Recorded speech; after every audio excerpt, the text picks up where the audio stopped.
এই ভাইকে ভাইয়ের থেকে বোন আলাদা করে দিয়েছে বাবায়, সন্তান লিখে দিয়েছে ছেলেরে, মেয়েদারে দেয়। আপনাদেরকে বলবো এইরকম ভাই যদি কারো হয়, বোনের সম্পত্তিটা বুঝ করে পাঠাই দেবেন। বোনকে বলবেন তুই আয়, এই সম্পত্তি বাবাই আমার লিখে দিয়েছে, আমি নেব না। কারণ নবী বলেছেন মান কতা মিরাসা ওয়ারিসি কতা আল্লাহ মিরাসাহুল জান্নাহ, যেই ব্যক্তি ওয়ারিসের অংশ কেটে দেবে আল্লাহ তার জান্নাতের অংশ কেটে দিবে। বরং বোনকে নিয়ে আসবেন, একত্রে বসে খাবেন, বোনের প্লেটে নিজের মুরগির কলিজাটা উঠাই দিবেন, মুরগির রানটা উঠাই দিবেন। যদি সম্ভব হয়, টাকা পয়সা যার তৌফিক আছে, বোনের জন্য প্রতি মাসে কিংবা বছরে 2-3 বার ঈদের সময় একটু সাবান, তেল, স্নো পাউডার, শাড়ি এগুলো দিবেন। ঈদের দিন স্বামী দেশে 2000 টাকার শাড়ি, ভাই দেশে 500 টাকা। আপনারা বলেন যে ঈদের দিন বোন কোন শাড়িটা পরে, বলতে পারেন? কারণ ওই ভাইয়ের দেওয়া শাড়িটা পরবে, এটা মনে করবে 10,000 টাকা দাম, ওইটা ঘেরান নেবে। ভাইয়ের কার ঘেরান আসে? শাশুড়ির সামনে, চাচুরি শাশুড়ির সামনে শক্ত হয়ে দাঁড়াই করে দেখে, চাচিমা এই শাড়িটা না আমার ভাই পাঠাইছে।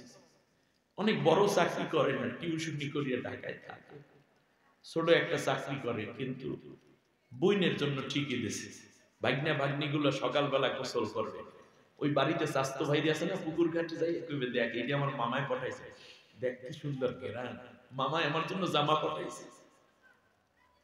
বোনকে বেড়াতে আনবেন, একত্রে কথা জানতে চাইবেন, কষ্ট হচ্ছে কিনা, কোনো সংসার কেমন চলে, মাঝে মাঝে কিছু টাকা পাঠাই দিবেন।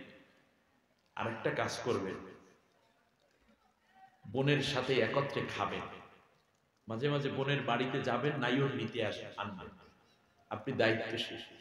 যেই দিন আস্তে করে বিদায় হবে বাড়ি থেকে, দরজায় বাবার কবর, ব্যাগটাকে রাইখা দূরে দাঁড়াই কইবে, আল্লাহ আমার বাবারে নিয়ে গেছো, কিন্তু এমন একটা ভাই দেছো যেই ভাইটা বাবার চাইতে আদর করে আরো বেশি। আমার ভাই পাই আমি ধন্য, আল্লাহ তাআলা আমার ভাইটাকে তুমি নেক হায়াত দাও, বাবাকে জান্নাত দাও, ঠিক না বলেন?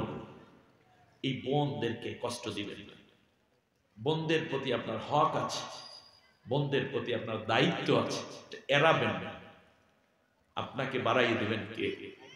আল্লাহ। বোনটা জ্বালায় বেশি, তাই না?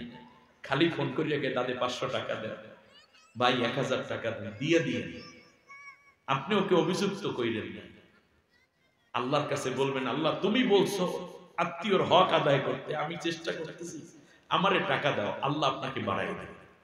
বিশ্বাস না হলে আমার সাথে যোগাযোগ করে। নবী বলেছেন 3টা কাজ কি তোমরা চাও? 1 নম্বর, দুনিয়ায় হায়াত বেশি চাও, সম্পদ বেশি পাইতে চাও? তোমরা কি পরকালে জান্নাতের নিশ্চয়তা চাও?